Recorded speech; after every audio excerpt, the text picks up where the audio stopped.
సమరం health channel ప్రేక్షకులకు స్వాగతం. ఈరోజు మనం వ్యాయామంతో మానసిక ప్రయోజనం అనే అంశం గురించి తెలుసుకుందాం.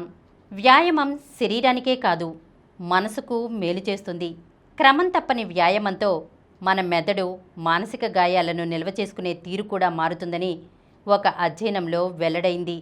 క్రమం తప్పని ఏరోబిక్ వ్యాయామాలతో భావోద్వేగ మార్గాలను పునర్నిర్మించే బ్రెయిన్ డీప్రీప్డ్ న్యూరోట్రోఫిక్ ఫ్యాక్టర్ అనే ప్రోటీన్ పరిమాణం పెరుగుతున్నట్లు 2008లో journal of neurobiology of learning and మెమరీలో ఒక అధ్యయనం ప్రచురితమైంది.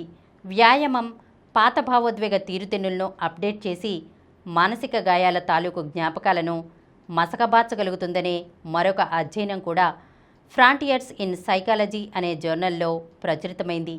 కాబట్టి మానసిక గాయాలను నయం చేసుకోవడం కోసం ఆశ్రయించే ప్రత్యామ్నాయ మార్గాలతో పాటు వ్యాయామాన్ని కూడా దైనందిన జీవితంలో భాగం చేసుకోవాలి.